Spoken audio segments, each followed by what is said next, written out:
Good afternoon students. I hope आप सभी अच्छे होंगे। जैसा कि मैंने आप सबको इन्फॉर्म किया था कि हम लोग बहुत ही जल्द फिजिक्स की रेगुलर स्टडी शुरू करेंगे। I am happy to tell you कि वो टाइम आ गया है। आज से हम लोग रोज़ किसी का किसी फॉर्म में लाइक यूट्यूब लेक्चर और इन जूम क्लासेस और इन सम अदर फॉर्म हम लोग अपने सब्जेक्ट को डिस्कस करना शुरू करेंगे। ठीक है। And before I start discussing the subject, मुझे कुछ इम्पोर्टेंट पॉइंट्स बताने हैं। ये बातें आप ध्यान से सुनिएगा। पहली बात तो ये कि जब तक लॉकडाउन है हम लोग बाहर नहीं निकल सकते, मिल नहीं सकते, so we will have to study online, that's obvious. और उसमें जितने थ्योरी लेक्चर्स होंगे, जितनी डिस्कशंस हमें थ्योरेटिकल डिस्कस करनी है या डेरिवेशंस डिस्कस करनी है, वो सारे थ्योरी एंड डेरिवेशंस के लेक्चर मैं कोशिश करूंगा कि यूट्यूब पे वीडियो लेक्चर की फॉर्म में ही अपलोड करूं, जैसा कि आज का लेक्चर होने वाला है। And the second form is कि जितने ही न्यूमेरिकल्स एंड उनके डाउट्स होंगे वो सारे आई प्रेफर कि यूट्यूब पे समझाए नहीं जा सकते। मैं कोशिश करूंगा कि न्यूमेरिकल्स एंड उनके डाउट्स वो हम जूम क्लासेस पे डिस्कस करें, बिकॉज डाउट्स में कब इंटरेक्शन होनी चाहिए वो कुछ पता नहीं लगता। तो उसमें अगर हम हाथ के हाथ डाउट्स क्लियर कर लेना वो बेस्ट रहता है। And the third point is regarding study material. देखिए, कुछ भी पढ़ना हो उसके लिए नोट्स के बिना काम नहीं चलता। ठीक है। फर्स्ट ऑफ ऑल हमें एनसीईआरटी की ज़रूरत पड़ेगी ही पड़ेगी। मुझे पता है कुछ लोगों के पास एनसीईआरटी होगी और कुछ स्टूडेंट सोच रहे होंगे कि क्वारंटाइन में, लॉकडाउन में एनसीईआरटी कहाँ मिलेगी। तो हाँ, एक जगह है जहाँ पे एनसीईआरटी आपको पक्का मिल जाएगी, वो है आपका फ़ोन। आप सभी लोग अपने स्मार्टफोन पे काम करेंगे। आपके स्मार्टफोन पे एनसीईआरटी की एक ऐप है, गूगल प्ले स्टोर पे मिल जाएगी, आप डाउनलोड कर लीजिएगा। उस ऐप में +2 के सेक्शन में जाके, फिजिक्स में जाके, फिलहाल के लिए आप उसके फर्स्ट चैप्टर को डाउनलोड कर लीजिएगा, बिकॉज हमें बहुत जल्द जरूरत पड़ने वाली है। And the second is CBSE past years. देखिए, सीबीएसई के पास्ट ईयर्स की बुक अरिहंत वाले भी पब्लिश करते हैं, एमटीजी, दिशा सभी पब्लिश करते हैं। But the book which I prefer personally, that is CBSE champion. Okay, उसकी ज़रूरत हमें पड़ने वाली है। ऑब्वियसली इस वक्त आपको बुक नहीं मिल पाएगी, बट मैं उस बुक के जितने भी पेजेस हमें चाहिए होंगे उनके स्क्रीनशॉट हमारे व्हाट्सएप ग्रुप पे सेंड कर दिया करूँगा। अगर आप सभी व्हाट्सएप के ग्रुप पे हैं देन दैट्स गुड, और अगर आप में से कोई भी व्हाट्सएप के ग्रुप पे ना हो, प्लीज़ इन्फॉर्म मी और कॉल मी और टेक्स्ट मी ऑन व्हाट्सएप, और मैं आपको ग्रुप में ऐड कर लूँगा। ग्रुप में जितनी रेलेवेंट इन्फॉर्मेशन होगी, जितने नोट्स होंगे, जितने मटेरियल्स होंगे, वो सारे मैं ग्रुप में ही भेजूंगा। तो सीबीएसई चैंपियन जब तक कि लॉकडाउन नहीं खुलता उसकी पिक्स मैं आपको ग्रुप में सेंड कर दिया करूंगा। Second thing, the last thing is subjective notes. देखिए, जितना टॉपिक मैं लेक्चर में कवर करूंगा, बिना नोट्स के आपके पास पढ़ने के लिए कोई मटेरियल नहीं होगा। आई हैव डिसाइडेड कि अंटिल क्वारंटाइन मैं आपको सारे के सारे नोट्स पीडीएफ फॉर्म में ग्रुप में या ईमेल में सेंड कर दूंगा। वहां से आपको डेली बाय डेली स्टडी करनी है। ठीक है, उनकी डिस्कशन होगी। और जहां तक बात रही हमारे टेस्ट की या क्विजेस की, वो सारे के सारे मुझे ऑनलाइन ही लेने पड़ेंगे। After this week we will have to fix one day, most probably Saturday, जहां तक कि जितना हमने एक वीक में कवर किया होगा उसकी प्रॉपर टेस्टिंग करके हम अपने कॉन्सेप्ट्स को इम्प्रूव कर पाएंगे। यही कुछ बातें थी जो मुझे डिस्कस करनी थी। Let us start the topic. Okay, and before starting let me tell you one thing more. +2 की फिजिक्स में हमारे पास 14 चैप्टर्स हैं। उनमें से वेरी फर्स्ट चैप्टर जो है, यूनिट है, दैट इज इलेक्ट्रोस्टैटिक्स।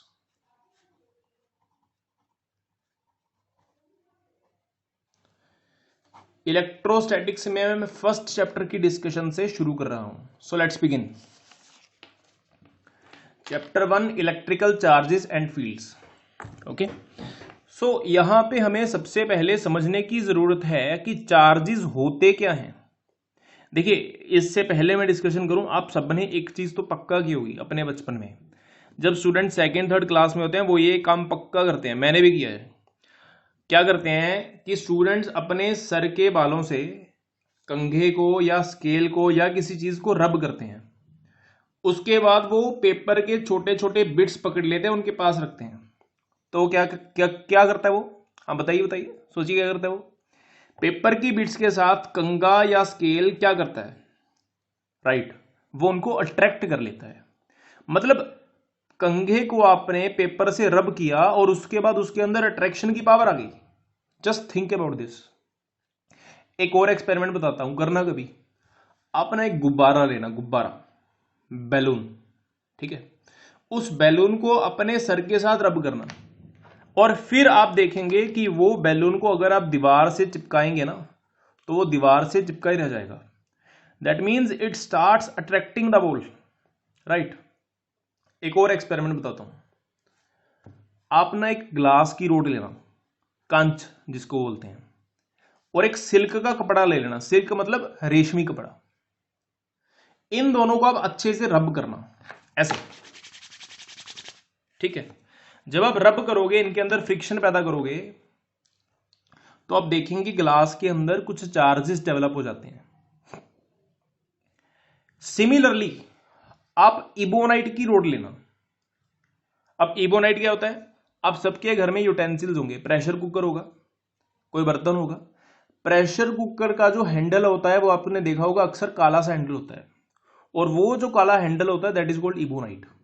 आज के बाद याद रखना है इबोनाइट होता क्या है, ठीक है। आप इबोनाइट को फर के साथ रब करना। फर तो आई होप आप सबको पता ही होगा क्या होता है।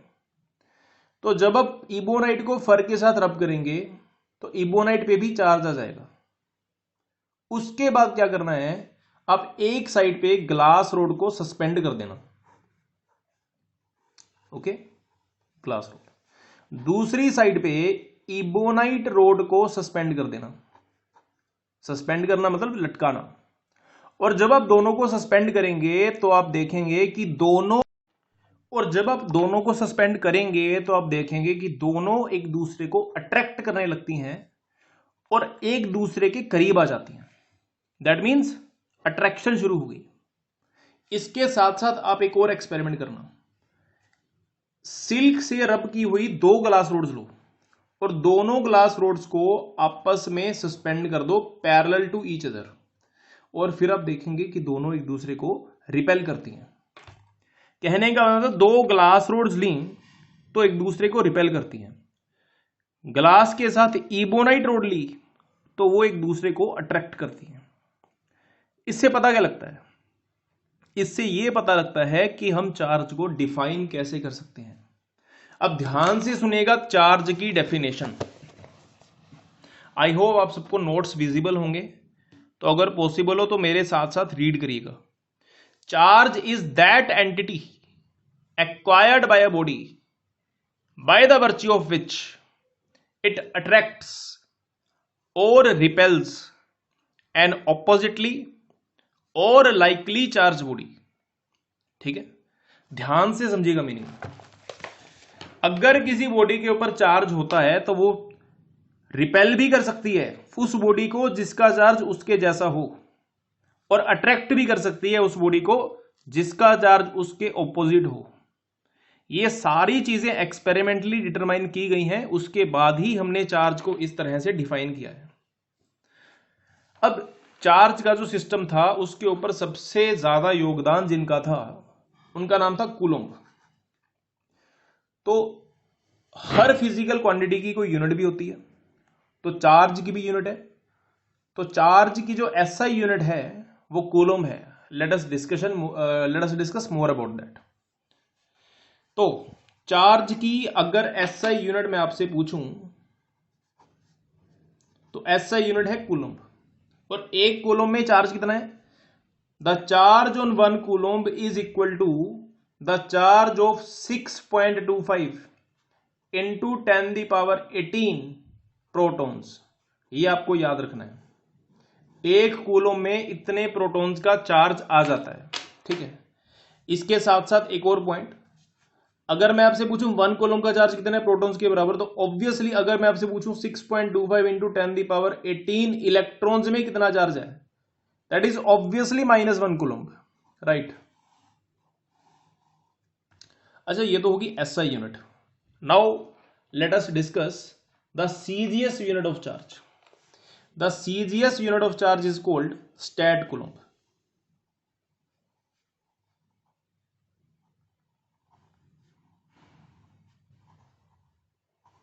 अब स्टैट कूलोम्ब और कूलोम्ब के बीच का आपको रिलेशन समझना है.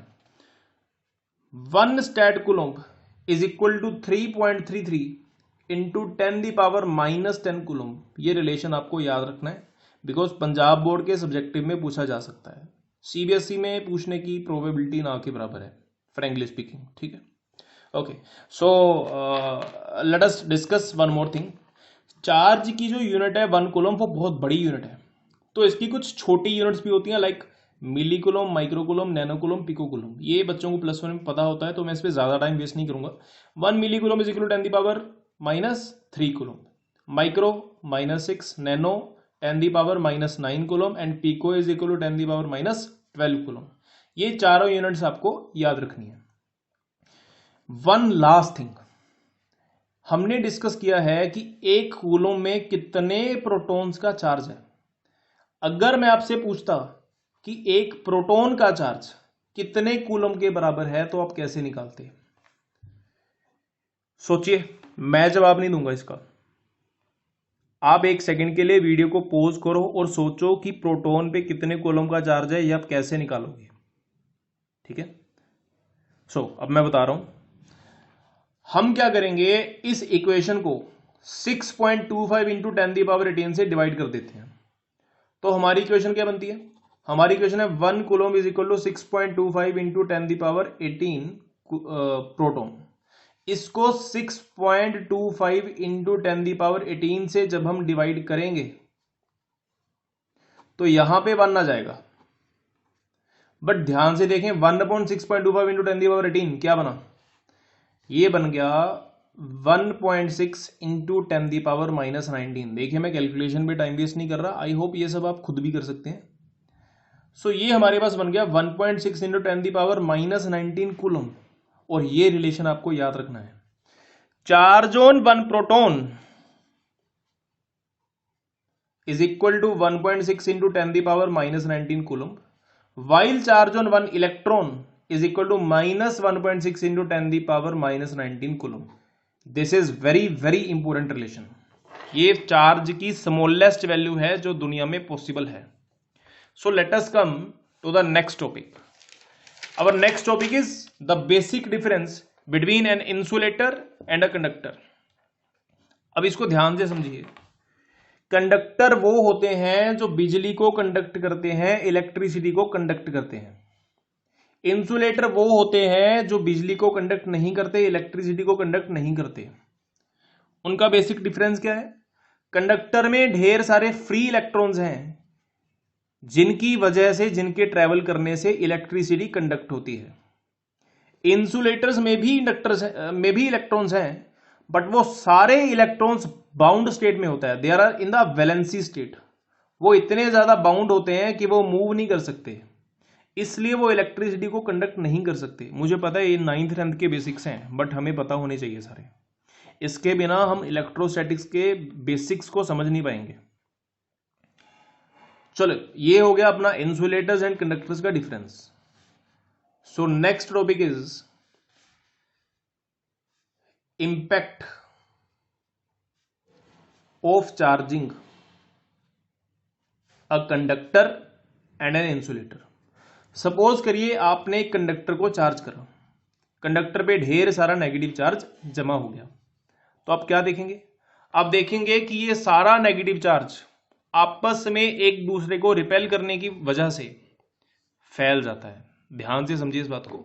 जब हम कंडक्टर को चार्ज देंगे तो उसका सारा चार्ज जो है वो सारे कंडक्टर के सरफेस पे फैल जाएगा, डिस्ट्रीब्यूट हो जाएगा. जबकि अगर हम इंसुलेटर को चार्ज देते हैं तो उसका चार्ज सिर्फ उसी जगह पे जमा रहेगा जहां पे उसको चार्ज दिया गया होगा. This is the main difference between them. अब ये समझ लीजिए कि जैसे फ्री पानी में कोई जानवर, कोई मछली तैर सकती है, वैसे ही कंडक्टर में इलेक्ट्रॉन की सिचुएशन होती है. वो जहां चाहे जा सकता है. बट इंसुलेटर में वो जा नहीं सकता। इंसुलेटर में उसकी दशा वैसी हो जाती है जैसे एक हमारे पास वेस है, उसमें पानी डाल के हमने मछली रख दी, वो कहीं नहीं जा सकती, वैसी सिचुएशन हो जाती है। ठीक है, so this was the basic difference between the two. And now let us come on the next topic.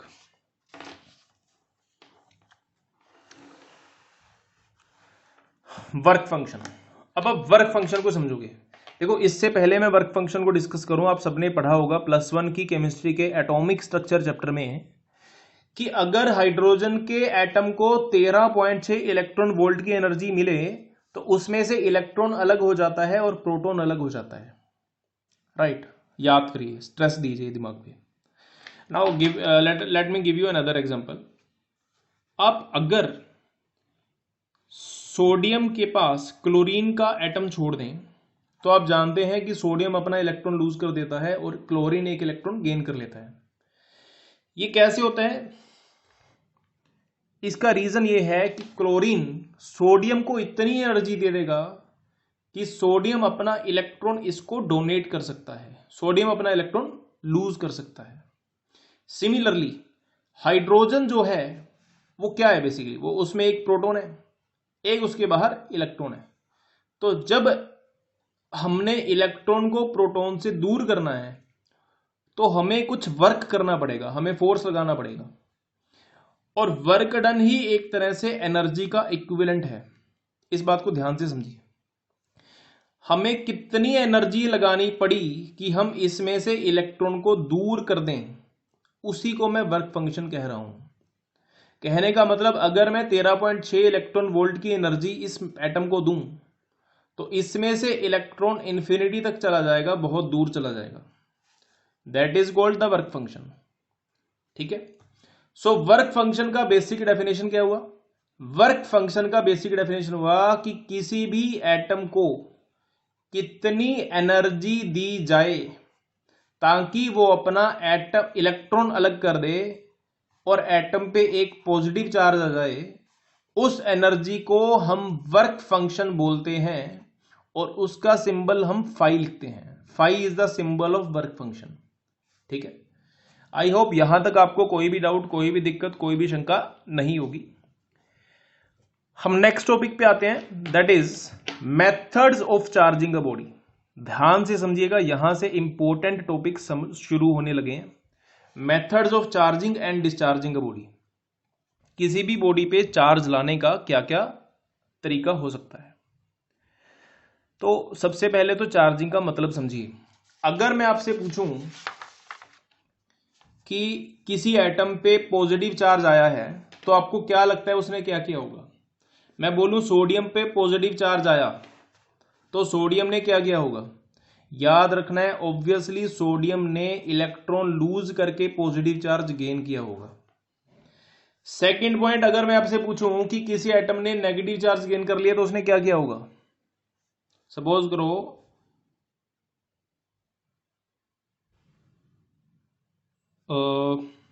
Chlorine ने नेगेटिव चार्ज गेन किया तो क्या किया होगा? ऑब्वियसली इसने एक इलेक्ट्रॉन लूज किया होगा।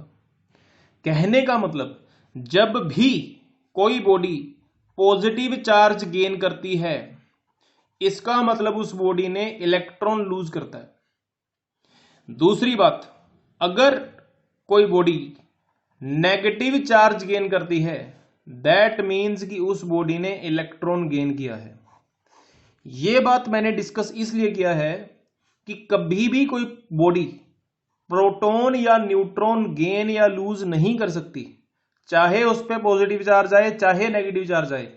कोई भी बॉडी प्रोटॉन या न्यूट्रॉन लूज या गेन नहीं करती। 1 मिनट के लिए वीडियो पॉज करो और रीजन सोचो। इसका रीजन यह है कि प्रोटॉन और न्यूट्रॉन न्यूक्लियस के इतना ज्यादा इनसाइड हैं कि उनको गेन करना या लूज करना दोनों ही बहुत मुश्किल है। इसलिए अगर एक्सचेंज होता है तो सिर्फ आउटर शेल वैलेंसी इलेक्ट्रॉन्स का एक्सचेंज होता है। ठीक है, नाउ अब हम आते हैं methods of charging a body पे। तो यहां पे मैं आपको बता दूं, किसी भी बॉडी को चार्ज करने का सबसे पहला मेथड है फ्रिक्शन। फ्रिक्शन माने घिसाना, माने रबिंग। ठीक है, इसकी बहुत सारी एग्जांपल्स हमने लेक्चर की बिल्कुल स्टार्टिंग में डिस्कस की थी। फॉर एग्जांपल, कंघे को सर पे रब करके उससे पेपर की बीड्स अट्रैक्ट करवाना, ठीक है, वो फ्रिक्शन ही तो है। फॉर एग्जांपल, मैंने एक एग्जांपल दी थी कि ग्लास की रोड के साथ जब हम सिल्क रब करते हैं, अब यहां पे याद रखिएगा, सिल्क पे नेगेटिव चार्ज आता है और ग्लास पे पॉजिटिव चार्ज आता है। सिमिलरली इबोनाइट और फर के केस में, let me tell you this, इन दोनों को रब करने के बाद फर पे पॉजिटिव चार्ज आता है और इबोनाइट पे नेगेटिव चार्ज आता है। इसीलिए ग्लास और इबोनाइट एक दूसरे को अट्रैक्ट करने लगते हैं। Just remember this. यहां पे लास्ट पॉइंट ये है कि फ्रिक्शन का जो मेथड है वो सिर्फ और सिर्फ इंसुलेटर्स के लिए यूज होता है, कंडक्टर्स के लिए ये मेथड यूज नहीं होता। सो let us discuss the second method, that is conduction.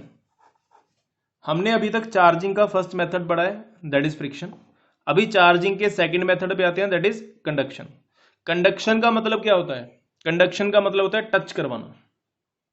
अब समझिए, पहली बात, ये मेथड सिर्फ और सिर्फ कंडक्टर्स के लिए एप्लीकेबल है, मेटल्स के लिए एप्लीकेबल है obviously.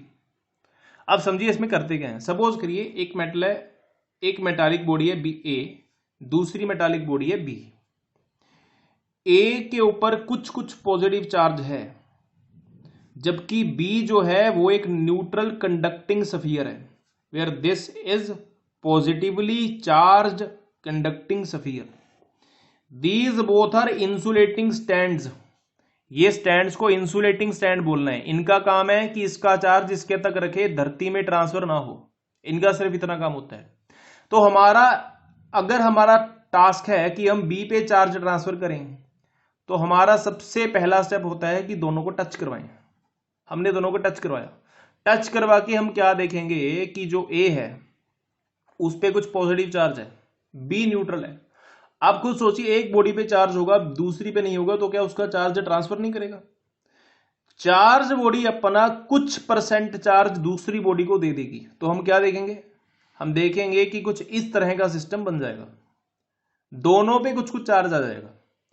And the last step is to separate the two bodies. जब हम दोनों को सेपरेट कर देंगे तो दोनों बॉडीज पे हम देखेंगे कि कुछ ना कुछ चार्ज आ गया है। So this is the final figure. अच्छा, एक पॉइंट मैं यहां पे बता दूं, यहां पे मैंने ज्यादा थ्योरी नहीं लिखी। रीजन बिंग, सारी थ्योरी आपके पास नोट्स की फॉर्म में ऑलरेडी अवेलेबल होगी। For example, charging by conduction के केस में कहां पे किस चीज को क्या मार्क करना है, कहां पे क्या लिखना है, कौन से स्टेप को कैसे मार्क करना है, वो ऑलरेडी आपके पास होगा। तो वो मैं अपनी तरफ से लिखूंगा नहीं, ठीक है, वो आप बाद में नोट्स में स्टडी कर लीजिएगा। सो let us discuss the third method now, that is grounding.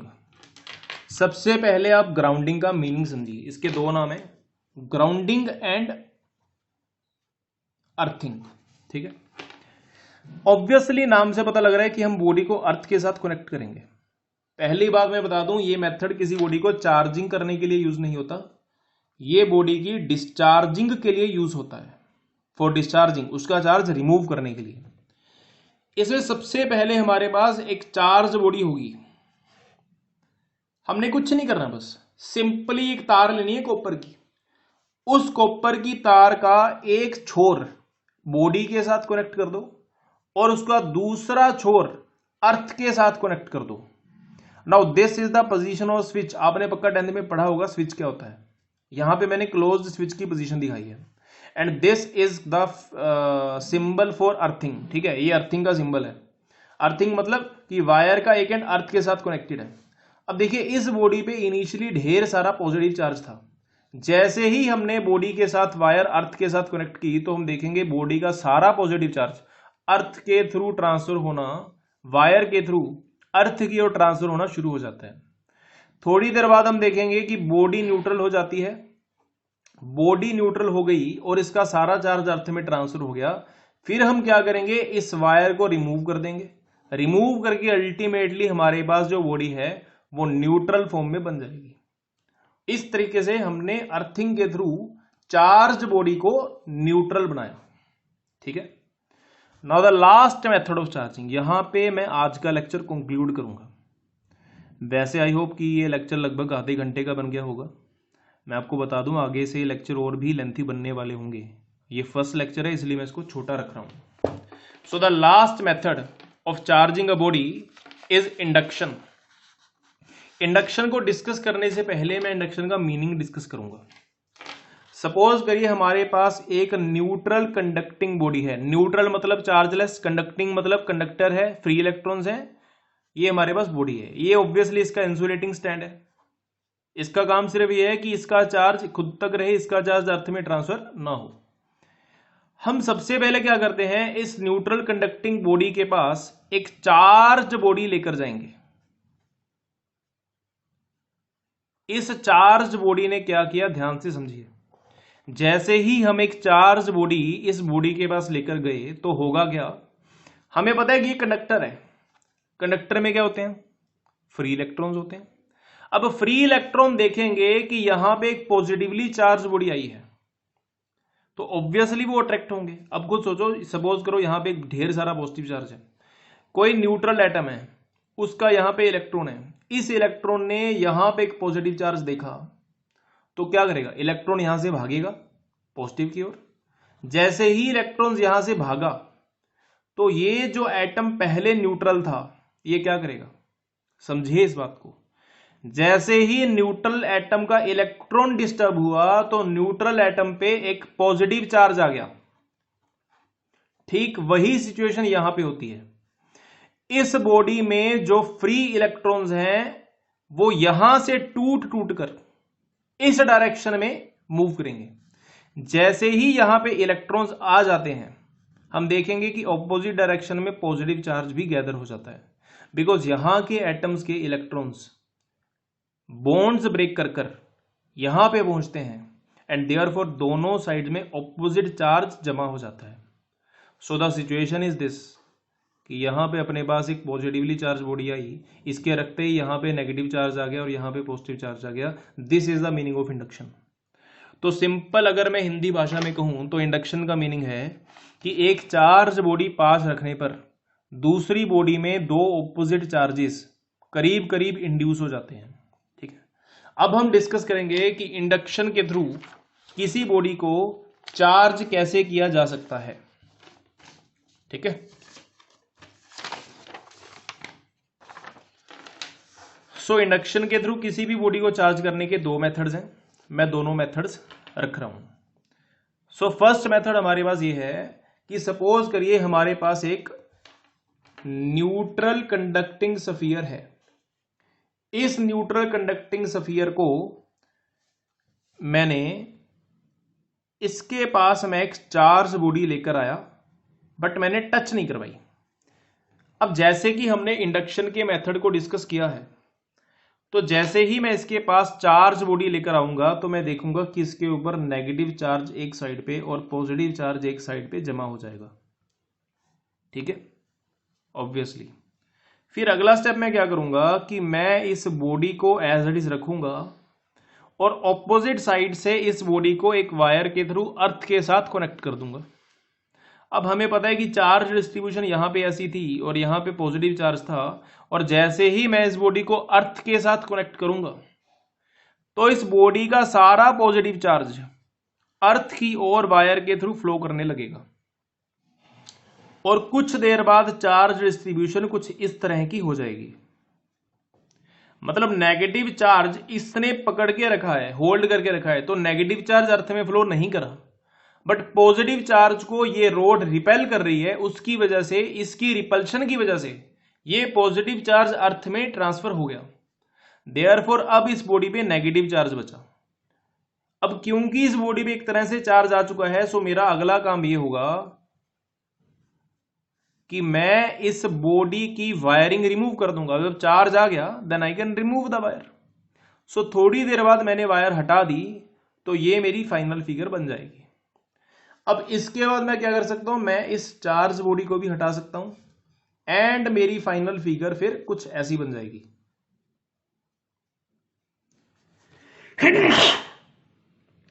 So this was the first method for charging by induction. यहां पे मैं आपको एक बार स्ट्रेस कर दूं कि अगर इस पे ऊपर क्वेश्चन आता है तो आपको हर स्टेप की फिगर नंबरिंग के साथ और एक्सप्लेनेशन के साथ देनी है as given in the notes. So इस टॉपिक को आपको नोट्स में अच्छे से पढ़ना है, हर फिगर में अच्छी सी लेबलिंग करनी है, हर स्टेप को मेंशन करना है कि पहले क्या करना है बाद में क्या करना है एंड एवरीथिंग। ठीक है, okay. So let us discuss the second method, method 2, charging by induction method 2। ये हमारा लास्ट टॉपिक है, मैं यहां पे लेक्चर को कंक्लूड करूंगा। सपोज करिए हमारे पास दो सफियर्स हैं, A and B, and both are neutral conducting spheres. ठीक है, हमारा सबसे पहला स्टेप रहेगा दोनों को टच करवाया जाए, दोनों को टच करवाया बट अभी भी न्यूट्रल है। इसी में अगला स्टेप ये रहेगा कि इनके पास मैं एक चार्ज बॉडी लेकर गया, एक चार्ज बॉडी लेकर आने के बाद मैंने देखा कि इन दोनों पे चार्जेस इंड्यूस होंगे, यहां पे नेगेटिव चार्ज इंड्यूस होगा और यहां पे पॉजिटिव चार्ज इंड्यूस होगा एज डिस्कस्ड बिफोर। ठीक है, अब जब इन पे पॉजिटिव चार्ज और नेगेटिव चार्ज खुद ब खुद ही डिस्ट्रीब्यूट हो गए, यहां पे नेगेटिव और यहां पे पॉजिटिव, उसके बाद का सिचुएशन बिल्कुल सिंपल है, मैं कुछ नहीं करूंगा, बस मुझे इनको सिंपली सेपरेट कर देना है। मतलब यहां पे टच करवाया, चार्ज बॉडी लेकर आया तो इनके ऊपर चार्जेस इंड्यूस हो गए, इसके बाद जैसे ही चार्जेस इंड्यूस हुए मैं दोनों को सेपरेट कर दूंगा, तो इस पे सिर्फ नेगेटिव चार्ज बचेगा, इस पे सिर्फ पॉजिटिव चार्ज बचेगा। उसके बाद मैं क्या कर सकता हूं, मैं इस चार्ज बॉडी को भी रिमूव कर सकता हूं और मेरे पास ये सिचुएशन बन जाती है। अब ध्यान से देखें तो जो सफियर्स पहले न्यूट्रल थे उनके ऊपर अब नेगेटिव और पॉजिटिव चार्ज आ चुके हैं और वो दोनों सफियर्स चार्ज हो चुके हैं। यहां पे रुक के मैं एक बात डिस्कस करना चाहूंगा कि कंडक्शन में टोटल चार्ज कंजर्व्ड रहता था, एक बॉडी का चार्ज ही दूसरी पे जाता था, जबकि इंडक्शन में जो चार्जिंग बॉडी है जिसकी वजह से दोनों पे चार्ज आया, उसके खुद के चार्ज पे कोई डिफरेंस, कोई फर्क नहीं पड़ता। This is the main difference between induction and conduction. Thank you all.